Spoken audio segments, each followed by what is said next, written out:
炎热的夏天似乎永无止境，在20多天的高温天气后，人们终于迎来了期待已久的降雨。然而，没人想到这场雨会持续一整年。终于下雨了，凉快。超市门口，有的人尽情享受着难得的凉意。我从超市出来，看着外面越下越大的雨，皱了皱眉。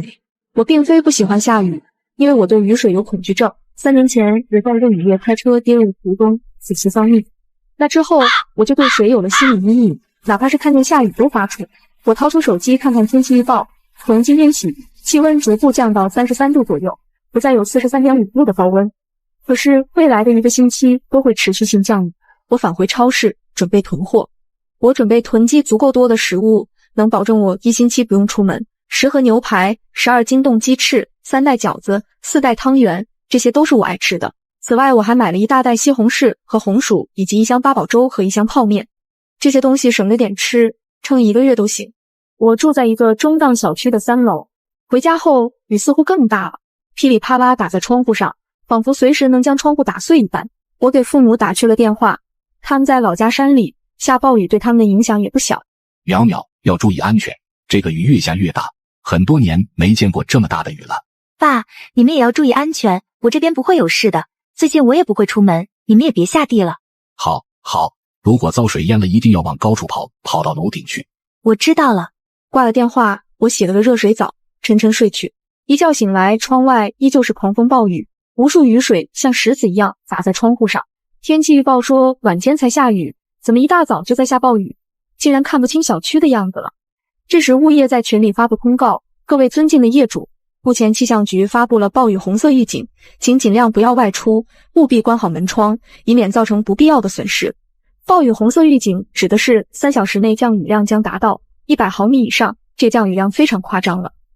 直到第2天，雨还在下，业主们高兴不起来了，太离谱了，从前天下到今天还是这么大。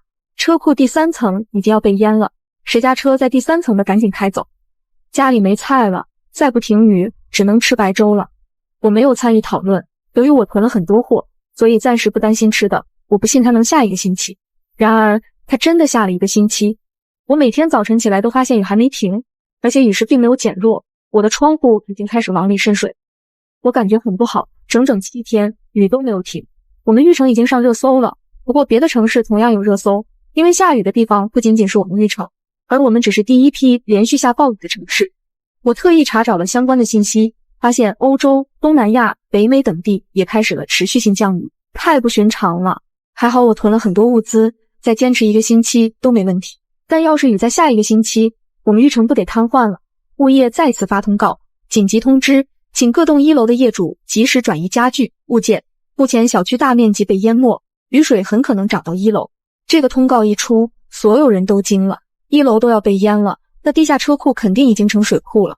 我们这小区地势虽然不高，可也不至于被淹吧？不可能吧？小区都被淹了，下了1个星期暴雨，哪里都可能被淹。我刚才打消防局的电话已经打不通了，到处都乱套了。听说东郊成大海了，怕不是长江要决堤了，大家都乱了。物业紧急通知后，我真的害怕水淹3楼。我坐电梯来到顶层31层，这层还有一户空着。我尝试开门，自然是打不开的，我只能回家盼着雨快停。这一晚我都没睡好，一直迷迷糊糊的，脑海中总是浮现我在车里被水淹的情景。早上醒来竟没听见雨声，外面依旧灰沉沉，但不下雨了。我拿起手机，群里也热闹，大伙劫后余生，有些人都准备出门购物了。我看着气象局的通告说暴雨已经停了，政府正在抢险救灾，大家注意灾后防护，不要靠近电线杆等地。我发现全国很多地方还在下雨。再看国际新闻，我心脏提了起来。外部首都迎来100年未遇的大暴雨，大片贫民窟被淹没，纽纽地铁洪水倒灌，发生了30年来最严重的死亡事故。英南极科考站发现某某地在下冰雹，且持续了3日。这些新闻带着一股浓浓的末日味道。我看向外面，天空依旧压抑，雨真的停了吗？我来到超市，开始了真正的囤货。上百袋鸡翅鸡腿，2箱火腿肠，3箱饼干，5箱面包，2箱矿泉水。此外，我还买了手电筒、电池、充电宝等物，预防停电。超市的营业员都惊呆了。我把东西全都搬回了家里，我省吃俭用撑个2-3个月不成问题。我家里还有1大袋米，如果不停电也能撑很久。之后我又去药店买了板蓝根、布洛芬、阿司匹林、西斯敏、蒙脱石散等药品，这样无论我发烧还是腹泻都能治疗。3楼太低了，我决定租下31层3102号房子，将我的物资全都搬进去了。这样一来，我躲在31层，坐拥一屋子的物资，安全感十足。才松口气，噼里啪啦的声响不断，我看向窗外，看见了漫天雨水。物业第一时间发布了公告，让大家不要外出，关好门窗。业主们在群里骂骂咧咧，又下雨了，气象局不是说不会下吗？我好不容易抢了点肉，刚才急着回家，不知道丢哪里去了。车库的水还没退呢，又下了，完了！这场暴雨哪怕只下一天，1楼恐怕都会被淹没。凌晨2点，我被31层的业主们关门的声音吵醒。我听见有邻居在大喊：“赶紧下去帮忙，可别淹死了！”因为我怕水，我不愿意下去接触水。我打开手机，热搜第一的是专家的预测，全国性大暴雨恐造成长江中下游爆发100年未遇的大洪水，北上广的热度也很高。魔都浦东机场完全被淹没，首都也不用乐观，排水系统彻底报废。这些消息让我胆寒，我赶紧给父母打电话，幸好还有信号。淼淼，这天不正常，我觉着得上山去了。咱们五娘山2000多米高，有山洞可以躲。是不是村子被淹了？前天就淹了，泥石流冲了半条村子，死了好多人啊。你不早告诉我。怕你担心啊，你那边也不好过。我看新闻了，你们小渡口区好多小区都淹了，你赶紧去高层。我已经住在31层了，你们集结村民，带上吃喝，赶紧上五娘山躲着。淼淼，你最好也找个机会来五娘山，山那么高，怎么也淹不了的。我现在很安全，如果有机会，我就去五娘山找你们。夜里我被噩梦惊醒，依然听到狂暴的雨声。我来到客厅，突然看到地板上已经出现了积水，天花板的一角正在漏水，窗户的缝隙也不断有雨水渗入。这种暴雨之下，顶层不漏水都难。我立刻将食物搬进了卧室，脸都被淋坏了。看看群里，已然全乱套。饿死了，谁家有吃的我高价买。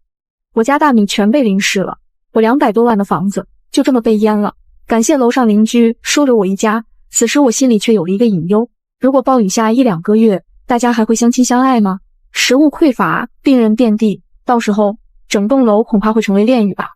我承认自己这么想很自私，很不道德，可我真怕人性的阴暗面大爆发，所以我走到客厅去确认门是不是锁好了。随后我把鞋柜推向门口，一个鞋柜太轻了，我又把沙发也推过去，死死地抵着门。我要确保绝对的安全，如果有人来敲门，我就装死吧，毕竟这套房一向没人住。连续3天，直到停电了也没有人来敲门。忽然我听见了屋外的嚎哭声，3楼已经被淹了，我的家呀！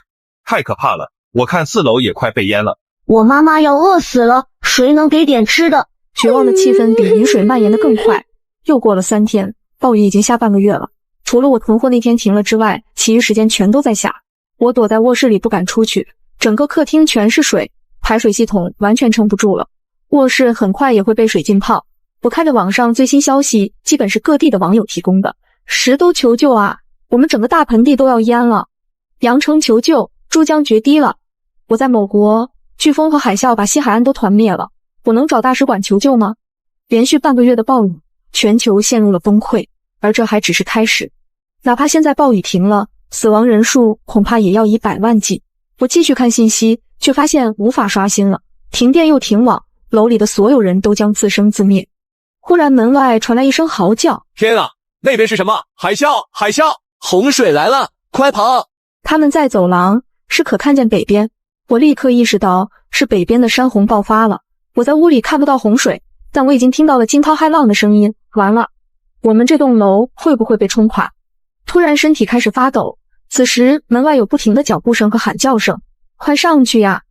洪水太高了，去楼顶。大家不要躲在低层，往20层以上跑。躲在屋里没用的，必须去高层。低层的住户纷纷急着往楼上跑，这也从侧面说明了洪水太高了。那北边的洪水来势凶猛，它会淹没原值的一切，整个玉城市区会沦为一片汪洋。我咬着牙关，浑身冒着冷汗。3年前的车祸再次浮现在眼前，我甚至产生了幻觉，脑子一片白茫茫。猛地，轰然一声巨响，整栋楼像是被大锤砸中了，我整个人都往前滑了一下，突然感觉一阵晕眩。洪水的冲击使大楼激烈震颤，我待在原地不敢动。忽然很多墙灰开始洒落，客厅的天花板出现了裂缝，似乎要爆裂了。房子里渗入了洪水，我心想死定了，洪水竟冲到31层，那我必定要被淹没了。然而除了一阵一阵卷进来的水浪外，并没有看到窗外有巨浪，它或许吞噬了20层，尾巴扫到了31层。我长松一口气，可不等安心，现在整栋楼都在晃动，我明显感觉身体往右边滑去，整栋大楼在倾斜，一定是大楼右侧的支柱被撞坏了，现在的大楼已经不安全了。我听见屋外的哭喊声，救命啊！楼要倒了！救命啊！我本来就害怕水，如今面对洪水外加可能倒塌的大楼，胆子已经吓破了。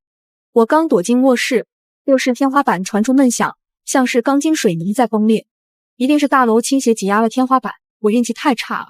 下一刻，几块碎石砸了下来，万一整个天花板砸下来，我可能当场丧命。生死攸关之际，我鼓足勇气往外跑，我的物资都在卧室，但此刻我只能抓住皮箱往外跑。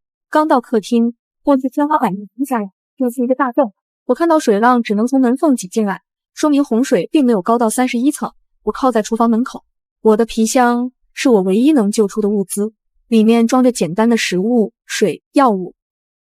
不知何处传来的爆裂声，大楼又倾斜了几分，我抓着箱子，留意着天花板的破裂。6层的天花板已经完全破，上方是倾盆大雨，我不敢直视这样的天空，我扭头看向窗外，那是何等恐怖的场景！赤黄色是洪水咆哮奔流，我眼看着对面的楼，而我们这栋楼很怕被淹没到20层以上，我肯定活不了，我无法战胜3年前的噩梦，也无法脱离这栋倾斜的大楼。我想到父母他们在五娘山是安全的，心里可算有了一丝安慰。我看向天花板外面的天空，老天啊，你是非要我死啊！忽然感觉有点不对劲，定睛一看，暴雨竟然停了，雨停了，雨停了！狂喜的叫喊声从门外传来，我都觉得自己必死无疑了。结果老天爷给了希望，我发现大楼虽然倾斜，但基本稳住了。我再次看外面，洪水看起来竟也温顺了许。没事了，没事了，我们还活着！大家都在高喊，我心想原来周围还有这么多人啊！我对活下来的渴望又强烈起来，这里绝对不安全。我早就想去五娘山了，只是没办法去。但暴雨停歇，或许能让洪水平缓不少。只要有一艘船，我可以顺着洪水到五娘山，我就能活下来。我也明白不能一个人藏着了，现在我得依靠集体的力量。谁家有退烧药？我的孩子高烧2天了，现在更严重了。门外有人在挨家挨户敲门求药，31层嘈杂了起来。我是医生，我家里有药，可我家的15层已经淹没了。我喝了好几口洪水，感觉肚子痛得厉害。谁有止痛药？我还有大米，大家啃几口吧。他们聚集在一起，能力太有限了。这种灾难面前，必须联合起来自救。我有药。这屋里怎么有人？我不回答，将药品给了求药的妇女。太感谢你了，谢谢，谢谢。有药就好办了，小孩很快会好的。你好，我是人民医院的医师梁宇。我点头致意，我叫杨淼淼。我们得离开这里，暴雨肯定还会下的，我们不能待在这。杨淼淼，你有什么想法？找一艘船去东南郊区的五娘山，趁着暴雨停歇，洪水平缓，我们有机会抵达五娘山的。我们只有去了五娘山，才算真正的安全。趁着暴雨停歇，洪水平缓，我们有机会抵达五娘山的。五娘山离我们20多公里，而且沿途那么多障碍物，洪水虽然平缓了些，但毕竟不是河道。再说，万一中途下暴雨了怎么办？这些我也想过，可如果不走，留在这里必死无疑。大楼已经倾斜了，只要再下暴雨，洪水一旦猛涨，大楼肯定会倒塌。再说了，我们没有食物了，就算可以躲在大楼里，最后也会活生生饿死，不如一搏。我们是划水运动员，只要有船我们可以掌舵。嘉陵上游就有船厂，也有很多渔船，洪水是从那边来的，应该会冲一些船下来。我们去大楼北侧看看能不能捞到船。老茂说完，走去窗边查看，真有一艘船横在那里，可能是21层。那是一艘长度不过10余米的船，没有沉，说明主体结构还算稳固。一艘船还不够，我们再看看是否还有船被冲下来。年轻男人跟我下去，把船固定住并修缮一下。我回屋子去收集还能吃的食物，加上我皮箱里的物资，可以让大家饱餐一顿。入夜后，我摸索去了21层。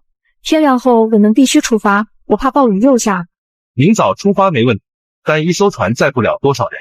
那明早先走一批。杨淼淼，你带上妇女老幼，由阿部掌舵。第二天暴雨没有下，但是有的人改变了主意，不想去冒险。我要走，谁愿意走的跟我一起走。我跟你去五娘山，时间紧迫，还有谁愿意去？我也去。作为一个地理学家，我想说一句，这雨恐怕还会再来，我也跟你们去。我把食物留下，立刻跟梁宇一群人出发。双胞胎在船头掌舵，他们毕竟经验丰富，不至于让船翻了。东南方向有河道，我们只要进了河道，就能顺利抵达五娘山一带了。突然船撞到了什么，我直接被震惊，梁宇连忙拉着我，怕我翻下船去。坐晚了，市区里太多建筑物了。不出他所料，我们一路颠簸，终于驶入了河道。好，这下安全多了，我估计半小时后就能抵达五娘山。忽是一声惊雷，闪电划破长空，一下子天变得暗沉沉，仅仅一瞬间大雨倾盆。不要怕，洪水还没来。可10分钟后，我听见了北边传来的骇然巨响，那是洪水在翻滚。快呀，快呀！快到五娘山了，再坚持15分钟。洪水的声浪渐渐逼近，大家坐稳了，快加速！洪水起码还有10分钟才到。相信我，我撒个谎。其实洪水最多5分钟就到了。洪水越来越近了，而我们的船因为洪水震荡太激烈，别说5分钟了，就算真的还有10分钟，恐怕也逃不出去。大船，前方竟有一艘大渔船逆流而上，足足30米长，发动机的螺旋桨搅碎了洪水。这是幻觉吗？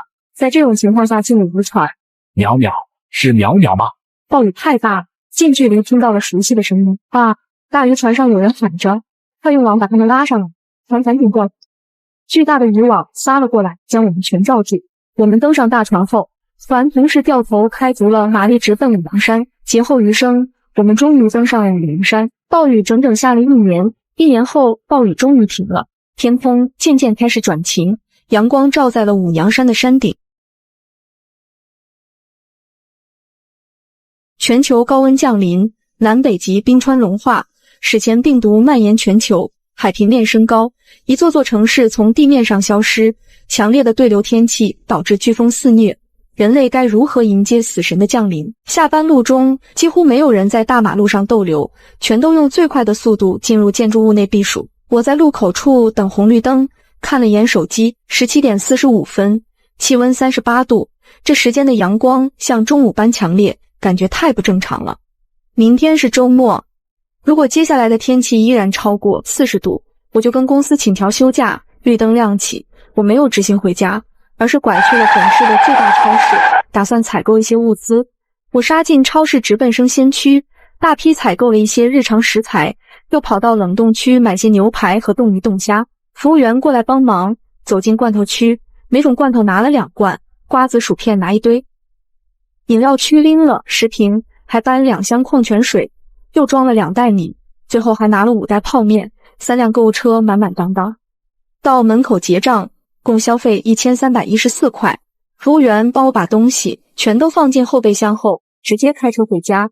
我住在高档小区的中间层，16层，一梯2户，而对面邻居我都没见过。到家后，把东西分类放进冰柜和冰箱里。因之前封过一次小区，我特地买的大冰柜，1/3格是我囤的雪糕，剩下的全是冻鸡冻鸭，还有很多猪肉，这些都是我爸妈寄来的。他们在山上养猪鸡鸭，经常给我寄冻品，越存越多，即使再次封城，这些肉也够我吃2个月了。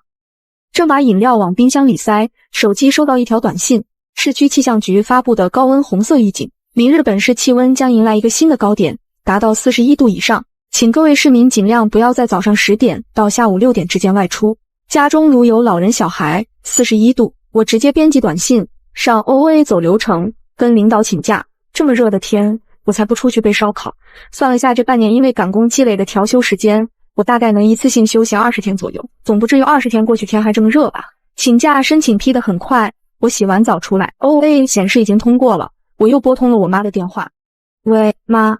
淼淼，你那里温度很高，你没什么事儿千万别出门，一个人在那里中暑了可怎么得了？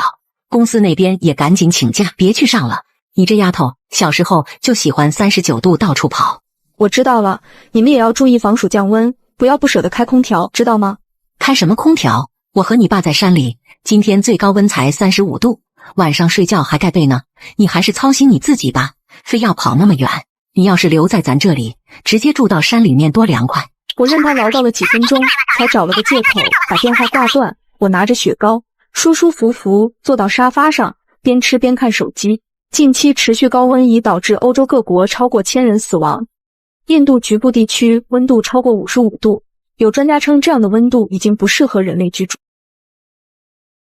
接下来的周末2天，就是在家看剧、玩游戏，到饭点下厨，给自己做道菜，舒舒服服实现在家度假。周一早上，我正美美睡着觉，突然被手机铃声吵醒，是同事王林。淼淼，你今天怎么没来上班呀？我请了个长假，你下个月才能见到我。人事说你年假调休假全请光了，我还不敢相信，你这是家里出了什么事吗？没事，就是天太热了，不想上班，想休息一下，你别担心。大姐，天热就不来上班，你这是疯了吗？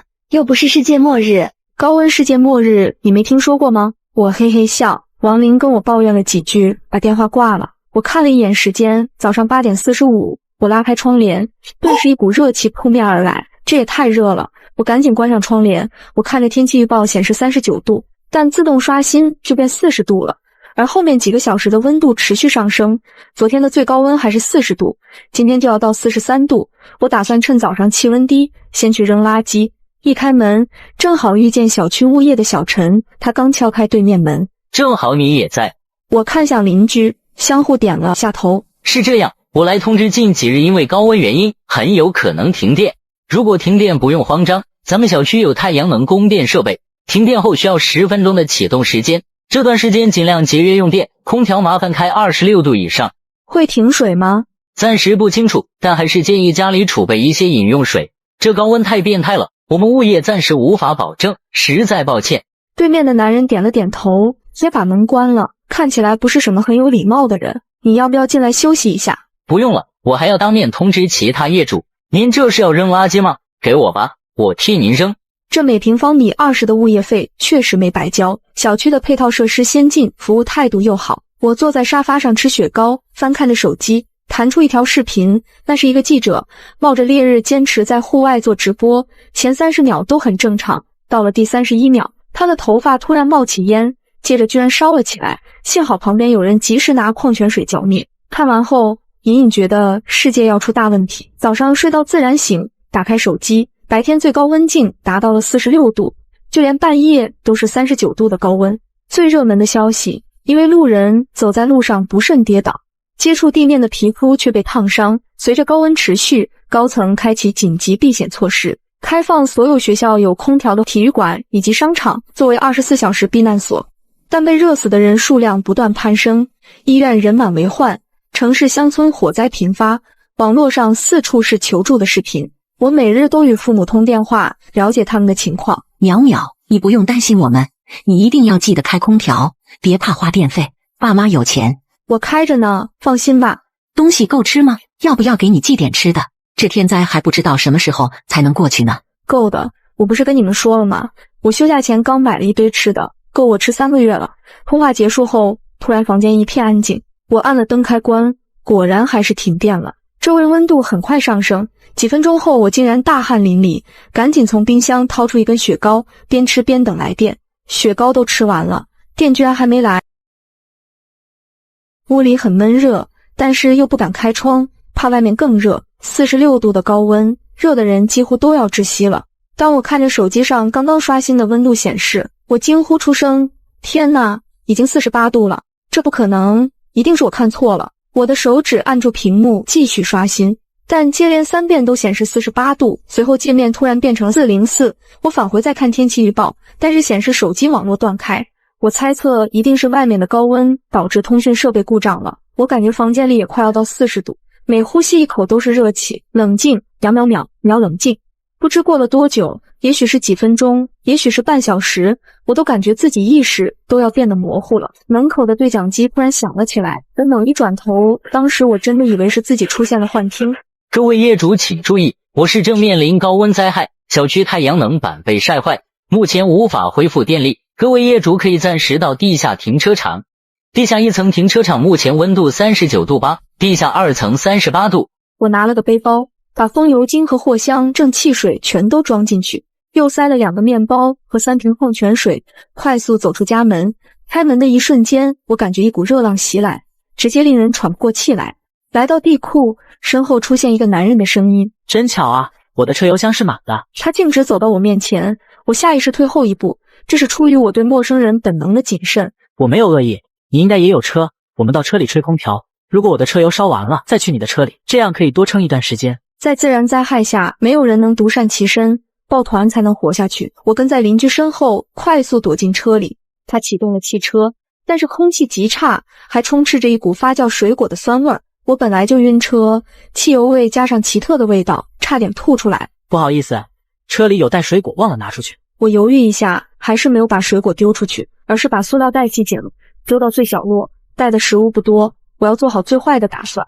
空调开着，车内的温度渐渐降了下来。他打开车载收音机：高温极端天气还将持续1周，请各位居民尽量不要外出，避免中暑。格陵兰岛近几日温度直逼70度，冰川融化，全球极端天气，半个地球变红。科学家预测，未来10年最高温度可能还会上升。头顶的灯闪了几下，停车场的灯用的是哪里的电源？好像没有听到风机的声音，就只有灯亮着，是不是整栋楼都停电了？现在打开的是应急照明。糟糕，车辆尾气可能造成温度上升，一氧化碳含量也会升高，我们得回楼上去。下楼容易，上楼难，更何况现在电梯都停了，16楼爬上去直接要命了呀！现在停电，只能爬楼梯上16楼。你如果不想上去，可以待在我车里，只要不走出车外，应该不会有危险。一旦车油耗尽，我不是还得从车里出来透气？到时候不只要经受高温烘烤，还可能直接因为吸入一氧化碳导致中毒。我冷静地说着，并没有因为灾难降临而失去理智。那你选择跟我一块上楼吗？是的，我点了点头，拿起自己的背包。一下车，一股热浪逆袭来，汽油味跟汽车尾气的味道差点把我熏吐了。楼梯上全是往下走的人，见我们往上，许多人朝我们投来了异样的目光，但也有人是跟我们一样往上走的，在不同的楼层休息，应该也是想到了一样的情况。在10楼，我们撞见物业小陈。你们要回去拿东西吗？我们回家不打算下来了，你最好通知一下停车场那些人，小心一氧化碳超标中毒。小陈神情一顿，突然凑到陆周耳边，跟他说了几句悄悄话。我看到陆周的表情从疑惑到诧异，再到震惊。你说真的？自求多福。小陈急匆匆离开了。他说了什么？小陈刚刚说物业那边有温度计显示，现在外面不是48度，是56度。我们该怎么办？你打算回家还是去车里？室内与室外温差一般是3到5度，也就是说我回家的话，很有可能受到50度以上高温的炙烤。相比而言，头顶烈日与房间里的闷热，我觉得还是选择避免暴晒。我的话刚说完，突然听到清脆的玻璃爆炸声，是高温把金属冲矿烤得变形，导致玻璃炸裂，一股更加炙热的气息顿时冲了进来。我必须走了，选择回家，你自便。陆周焦虑地说完，选择了再次向上冲去。我不假思索，紧随其后。高温带来的影响比想象中的更大，不断传出玻璃炸裂声。到13楼，我已经累得像条狗，喘着粗气，扶着滚烫的栏杆，太热了，身上的汗落到地上，刚发出声响就直接气化了。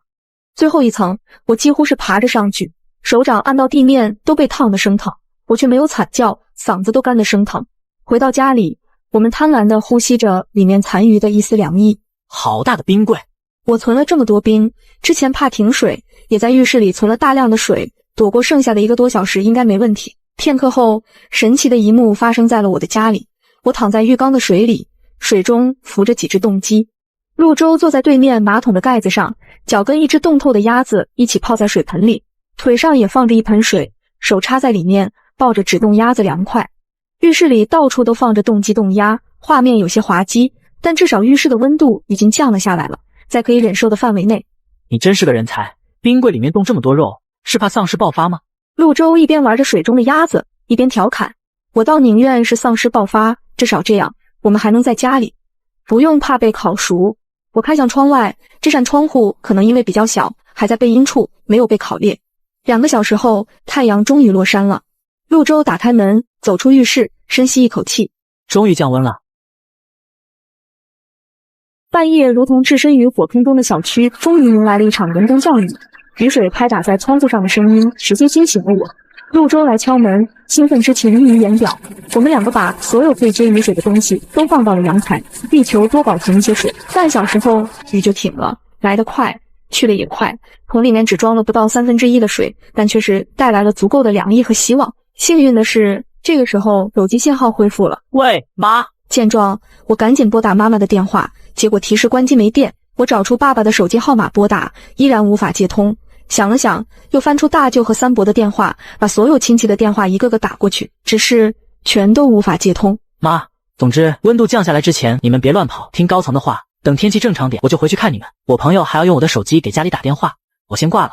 我没有拒绝，一个个电话接着继续打，终于在我快要失去希望的时候，电话接通了。表姐，我是杨淼淼，你三姨的女儿，你知不知道我妈那边情况怎么样了？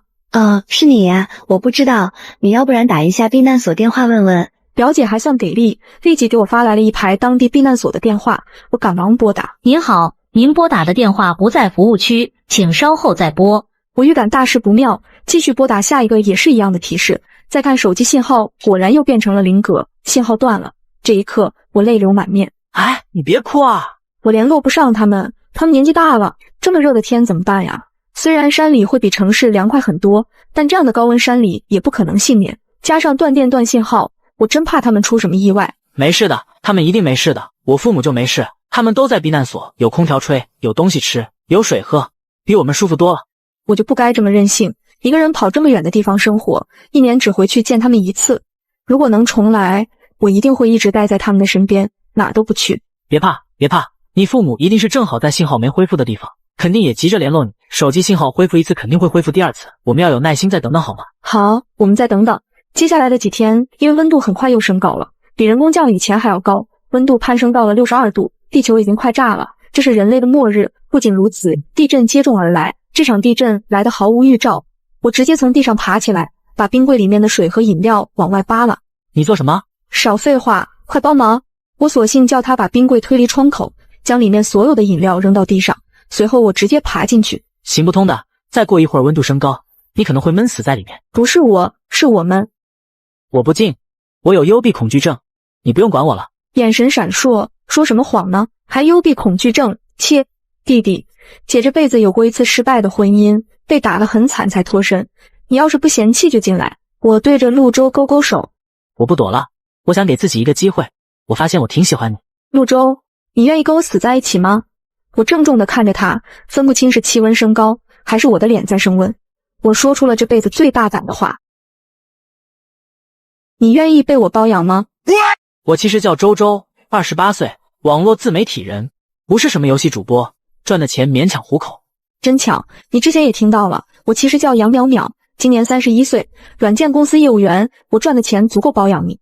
人的脸皮一旦变厚，某些境界就提升了，至少我赢了这场发生在末日的辩论赛。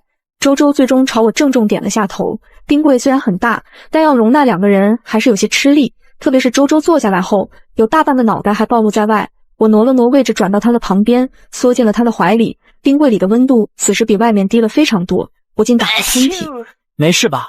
没事，周周，这次要是能活下来，我能带你去见我父母吗？只要能活下来，我带着户口本跟你去，当场领证都行。这是你说的，不能反悔。绝对不反悔，不过你也要帮我做件事。只要能活下来，一切皆有可能。你得见一见我那帮兄弟，他们一个个都笑我死宅在家找不到老婆，我这不就找到了吗？还是个美女，羡慕死他们。好啊，只要能活下来，让我直播跟你去晒都行。不知道过了多久，我竟然睡着了。醒来的时候从冰柜里看出去，似乎有什么不太一样的地方。下雨了，我看到外面的暴雨，大滴大滴的雨从天上落下来。周周，下雨了，我们活下来了，我们活下来了。下雨了，好冷。我摸了摸周周的额头，赶紧将他拉了出来，拖到床上，给他盖好被子。你可别吓我，你在发烧？热死了。我在一旁手足无措，从未照顾过病人，不知道该如何是好。我见他闭上眼睛，赶紧把被子给他盖上，然后走出卧室，从电视柜的抽屉里拿出了盒消炎药和维生素，回到房间给他喂了下去。做完这些，我任他睡去，转身走去阳台，摆了很多容器收集雨水。一抬眼看见远处景象，竟然瞪大眼睛，浑身僵硬。是铺天盖地的洪水，洪水已经离得很近了。我强撑着回到卧室，钻进被窝，紧紧抱住了他。周周像是被我吵醒了，头朝向我，至少黄泉路上有个伴。大楼开始晃动起来，被子掉在地上，我感觉自己好像已经飞了出去，又被一只手猛地拉回来，和他紧紧抱在一起，在空中翻滚落下。活下去，杨淼淼，我们都要活下去。我还要跟你去见你的父母，跟你领结婚证。你要跟我的兄弟们视频连线，让我炫一下我的女朋友，我的老婆。我真后悔第一次见到你就一见钟情的时候，没能冲出来向你表白。弟弟，你那时候要是跟我告白，我第二天就会直接搬走。搬走也好，说不定你就活下来了。我沉默了一下，试着动了动，我缓慢站起来，趁还有力气，我们来到客厅的窗口。算了，让我从那边跳下去吧。不行，我得死在你前面，不然传出去太难听了。周周看着外面开始流泪。老婆，快来看上帝。我是无神论者。不行，你得来，超好看。我抬眼向外望去，想看看能不能看到跟他一样的幻觉，突然眼睛直了，我的眼泪也落了下来。我看到远处出现一艘大船，船上挂着一面红色的旗帜，以及破浪而来的小船，船上是那些最可爱的人。省应急管理厅、省气象局提醒您，23日夜间，台风16将正面袭击我省，风力最大或可达15到18级。深蓝市、珠三角有暴雨到大暴雨，局部特大暴雨，请做好强降水及其引发的城乡内涝、山洪和泥石流、山体滑坡等灾难防御工作。看来这次30年一见的超强台风是真的，否则学校也不会这么大放，一口气连放5天假。我看向窗外的天空，这么蓝的天，一点也不像超强台风即将来临的样子。淼淼，晚上起台风可能会停水，跟姐姐去超市买点东西备用。另外回家后把蓄水箱开上，水缸也接满。知道了。刘小胖神秘兮兮地坐到我旁边。我去年迷上了生存狂，你知道吧？我当然知道。自从刘小胖迷上生存狂以后，就每天背一个小腰包，里面有把特别锋利的军工刀。我在国外的一个生存论坛认识了一个中国人，他是在气象局工作的，而且是高层。他说，今年以来的天气特别诡异，他的团队监测出了一些奇怪的现象，上报以后，他不仅没有被获批准继续监测，反而被调职了。是不是因为他得罪了什么人？肯定不是，你是我最好的朋友，我才跟你说的。我觉得你最好储备一些物资和药物，以备不时。停，你是不是很希望发生灾难？有一点吧，这样我就有用武之地了。好，我明白了。我不是这意思，但这次真的有点古怪，你得提前做些准备。下课铃终于响了，我快速来到超市门口。怎么这么慢？路上人太多了。忽然大门上闪出火花，这超市是不是太老了？该修修了吧？进到超市里，不一会就买了一堆。矿泉水要不要？台风天可能会停水，虽然家里的蓄水桶够用，但那是自来水。不用吧，水太重不想拿。妈妈会来接我们的，万一停水停电，那就没水喝了。那好吧。又看见旁边的牛奶，也顺手拿了几瓶，基本都买完了，都是家里缺的生活用品，一些零食、方便面之类的。此时劣质的音响发出刺耳电流声了，突然又是一道火花，像是电缆故障。怎么回事啊？电流短路了吗？不知道啊，听说台风引起了电网故障，地铁都停运了。地铁停运？什么时候的事？你不知道吗？5号线地铁突然停运，好多人都受伤了。刚才一路过来都是120的声音啊！我拿出手机看群，果然有人在讨论5号线地铁突然停运的消息。奇怪啊，这种时事新闻不是更新很快吗？居然没收到新闻推送。在没有获得官方信息之前，还是不要胡乱猜测。你回来的时候没看见吗？没，我回来是正常的。突然又响起一道剧烈的爆炸声，同时又传来尖叫声，肯定发生了什么恐怖的事情。怎么了？别看，飞过来一只断手。我才不信，好好的怎么会出现一只断手？又不是演恐怖片。没骗你，可能是微波炉爆炸，把工作人员的手炸飞到这里了。你不怕吗？我经常看这类影片，都麻木了。快到收银台时，手机连续响个不停，打开一看，是刘小胖发的。出事了，真出事了，绝不骗你。5号线地铁破停，车子出轨，死了很多人，现在外面到处在讨论。深蓝航空出现坠机，目前不知道伤亡。还有一个是我之前没跟你说过，我去年参加业余无线电考试，认识了一些朋友，他们告诉我，从今年2月开始，所有业余无线电的频段都被禁了。虽然官方给出了合理的理由，但从今天发生的事来看，这些微末的事情加在一起，绝对不正常。如果你相信我，最起码储备好有用的物资，食物、常用药还有水。业余无线电是什么？无线电听过，加个业余是无线电台吗？刘小胖可能没看手机，一直没回信息。他的话可信吗？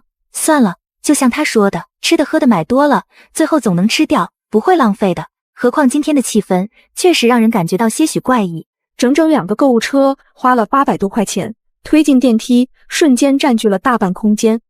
我猛然想到超市里事故、电网故障、地铁破停，真不该坐电梯的。可现在出去应该来不及了，从1楼到负1楼所需要的时间不超过10秒，如果再加上开关门的时间，也绝不超过1分钟。万一电梯故障，虽然不可能发生那种突然下降然后摔得粉身碎骨的情况，毕竟这里最深就负2层，但也一定会被困电梯至少1个小时以上。电梯非常平稳地抵达了负1层，想象中的电力故障没有发生。来到地下停车场，姐姐在等妈妈的车，我没有和他们一起回去，而是选择走消防通道离开超市。一会就听见保安用对讲机喊电梯故障了，有人被困。我现在只想知道地铁停运导致大量伤亡是不是真的，必须亲自去确认。来到地铁口时，工作人员正在广播5号线因为电力故障停运，但伤亡并不严重，谣言乱人心。快回家吧，今晚会有台风和大暴雨，别在外面逗留。地铁停运是因为附近的电网故障吗？对，有可能是台风引起的。知道了自己想要的，开始往家的方向走。5号线停运是因为电网故障，那么超市里的电梯故障、电缆火花和微波炉爆炸应该都是电网故障引起的。台风天气停电是很正常的事。至于深蓝航空的事，目前官方没有回应，难道是炒作吗？还是等明天出了新闻再判断吧。我家是小3层，当初没什么钱，建造的很普通。1楼是微微便利店，是我的同桌兼发小魏有奇家开的。魏有奇还没回来吗？跟他爸进货去了。难怪那家伙早就跑了，否则以前都是一起回家的。我走向旁边的楼梯上楼回家，2楼也是租出去的。刚到家就收到刘小胖的信息，地铁出事了，飞机也是，我看是要出大事了。我这次的预感很强烈，而且我今天一直翻墙都没成功，这也很古怪了。求你了，救救我一次好不好？你去买点感冒药和抗生素，在家里囤着就好。如果最后证明确实用不上，我帮你值日1个月，你看行不行？我最讨厌做值日了。2个月？2个月就2个月吧。还有，取一点现金。常用药可以备一点，取现金的事倒是很好的提醒。如果停电一段时间，有现金傍身很有必要。找妈妈拿了一张银行卡，取点现金也好。另外，你李阿姨临时有点事请假半个月，你过去顺路帮我把备用钥匙带回来。好。离开家，先去银行柜员机上取钱，取完钱直接来到最近的大药房。我才不会像刘小胖说的那样，只买感冒药和抗生素。感冒药、胃药、抗生素、维生素，你看着拿吧。怎么的，世界末日了，1个2个都囤药来了？很多人囤药吗？也不算很多，反正像你这样的碰到几个。那些人都买些什么？都给我来1份吧。好嘞。我觉得自己好像又被坑了，难不成真是新的推销手段？离开药店，来到妈妈的工作室，看到李阿姨。苗毛来了，给你钥匙。阿姨这里还有点事处理完才能走，你赶紧回去吧，待会儿要下大雨了。好。习惯地走向电梯，突然周围漆黑一片，停电了，还好没进电梯呢。正走着楼梯下楼，感觉眼前有亮光，抬头看向窗外，只见漆黑的雨夜里，天空出现了彩色的光芒。这是极光吗？这里怎么会出现极光？去年欧洲因为太阳风暴引起大停电，也出现了极光。我看着手机屏幕，一点信号都没有，看来不是台风，而是太阳风暴引起电网故障。绚烂的极光出现，很多堵在路上的司机站在车外，欣赏着盛大景象。回家后被妈妈拉着来到商店，又买了很多吃的。商店的收银机器开不了，所以得用计算器对照价格表结账。我们东西买的又多，耽误了别人的时间。买这么多东西干嘛？又不是世界末日。就是整得这么紧张，不知道的人还以为干嘛了。太阳风暴了，要停电很久的，还是买点吧。靠，那不能让我们先买单吗？这要整到什么时候啊？一开始还有别人附和他，后面他的话实在不好听，也没人搭理他了。哎呀，这怎么办？现在停电，冰箱里还有这么多冰棍。阿姨，帮我拿2箱矿泉水。行，老魏搬2箱矿泉水出来，买这么多东西干嘛呀？这次太阳风暴至少会停电1-2个月。阿姨，你们家东西足够吗？要不要多备点东西？我们家是开便利店的，你担心的太多了。确实如此，不过如果可以的话，也许可以适当存点东西，不要卖，留着备用。太阳风暴好像还会引起交通瘫痪吧？到时候我们肯定进不了货了，进货的市场又不远。咱们骑自行车过去进货都行。那我先上去了。睡觉前唯一能做的就是欣赏天空的极光。去年欧洲大停电，用了1个半月才恢复大部分电力，估计这次停电最多就2个月吧。这时候魏有琪进来了。淼淼，你也睡不着啊？是啊，没电没网的，只能发呆。本来以为放假很爽，看这情况，折磨人的日子可能要很长时间。正好调节一下作息。你觉得会停电多久？1个月吧。那么久啊，老天爷呀！有琪，你们快来帮忙！突然听到老魏的声音，一个男人在风雨中抱着电线杆求救，被老魏发现了。老魏在身上绑了2根绳子，另一边有我和魏有琪母女拉着。你们只管把绳子抓住，抓牢了。老魏贴着墙面往便利店的正门艰难地移动，狂风和暴雨根本睁不开眼睛。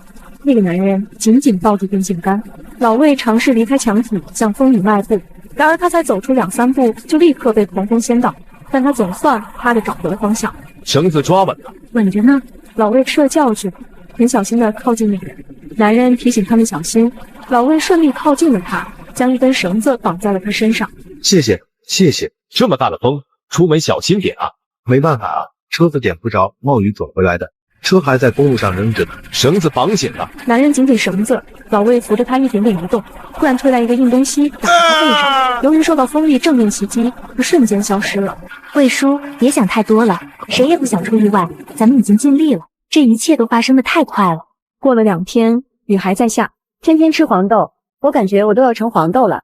要不我们明天去买点菜吧，我家也没菜了。也好，时间越长，我们能买到的东西就越少，所以要多买点东西。先前分析停电不超过2个月，家中囤了食物药品，如果这次受灾面积非常大，2个月可以搞定吗？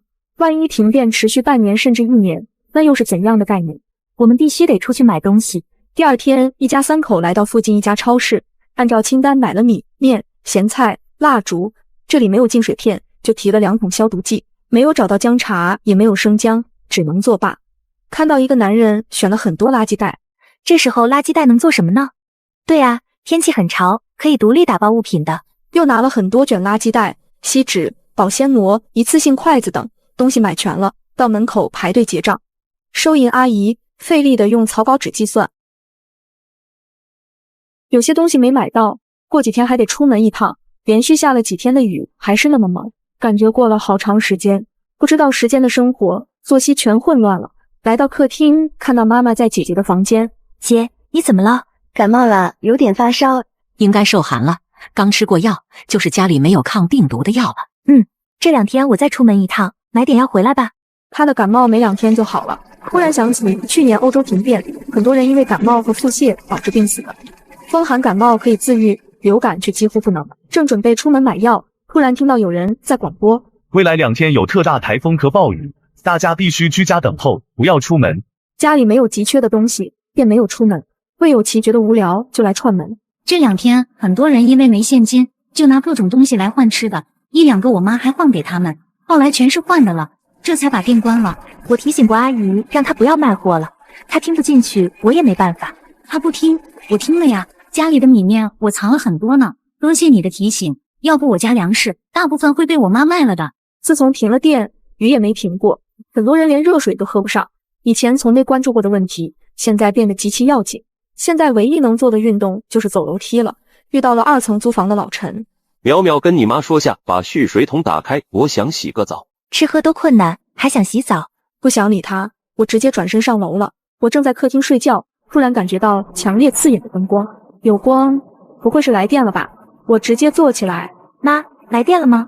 灯光是从窗外照进来的，不是来电了。我看向窗外，有可能是官方派来的，可能是有什么信息，我得去看看。你确定吗？万一只是哪个商场发电机弄的呢？如果是商场，我就顺便买点东西回来。这次我和魏有琪一起去，你们还是待在家里吧。凭身份证领取救济粮，凭身份证领取救济粮。可能是用了大广播，那么远声音竟能传到这里。救济粮啊，看来交通恢复了，不然外面的粮食是进不来的。不一定，可能只是清理出部分区域，本地也有粮库的。那也好，这说明他们一直有在努力，看来我们困不了半年的，这是个好消息。我来到楼下便利店，咱们一起去看看。雨太大了，还是不要出门了吧。自从上次救人没成功，秀萍阿姨就有点忧心忡忡。我们要去打听下消息。台风都吹了快半个月了，这难道不奇怪吗？没错，我们要去问问究竟什么情况。老陈的女儿来到便利店，魏有琪，你们要去领取救济粮吗？顺便帮我带一下吧。他拿出3张身份证递了过来。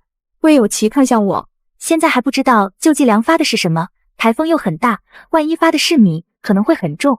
对呀，提不走怎么办？你们有3个人呀，才这几人份，怎么可能提不走？魏有琪，我俩假装看不见他。我们都知道，即使帮了陈宝仪，他也不见得感谢。大家好歹也是邻居，你们这样也太不够意思了吧？没人搭理他。这时邻居岳世峰来找老魏。老魏呢？叔叔，我家梅雨衣出不了门，你可以帮我带一下吗？岳世峰看着面生的陈宝仪，还是答应了。那谢谢叔叔了。说完转身离开了。4个人结伴出门，这样秀萍阿姨放心多了。台风依旧很大，大家都是结伴出行。本想趁机打听消息，救援人员就开始广播。这次太阳风暴比去年欧洲停电面积还要大，目前至少有9个省份受灾，接下来每天都会发放救济粮，家里有存粮的，把名额先让给缺粮的人，每个身份证只能领取1次，请不要重复排队领取。等下次救济车灯光变红色时，民众可凭身份证领取。既然都过来了，这次就领回去，下次可以不来了。得到确切信息后，所有人都安心下来。你们家里吃的够吗？不够啊，家里没水了，没办法煮饭。我家多的是水，你拿东西来换，我把池塘的水管接到净水器上，随时可以净水，用什么都行。凭啥跟你换？我刚才过来看到商店开着门呢。你有钱吗？停的什么鬼店？要不是手机坏了，我至于拿不出钱吗？可以去银行申请代购币呀，你们不知道吗？啥玩意？男人愣住了。A 银行有一批纪念币作为代购币发放，单个面值100元，每个身份证可申请3个，必须在指定商场购买物品，特殊时期特殊操作。家里现金还很多，要多谢刘小胖的提醒。也不知刘小胖怎样了，他也囤了大量食物，这回他爸得把他夸上天吧。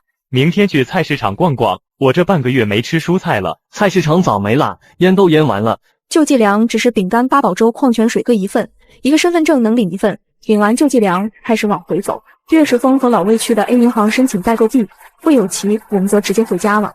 到家后，妈妈他们已经准备了冲剂，先喝冲剂，暖和暖和。从停电以来下了半个月的雨，也不知道什么时候停。今天出去领粮忘记问了，这次的雨是不是和太阳风暴有关？总觉得有些不对劲，却又说不上来。为了节省能源，只有肚子饿时才做饭吃，而且每天使用1支茶辣烧饮用水，足够我们喝1天的。老魏和岳世峰他们回来了。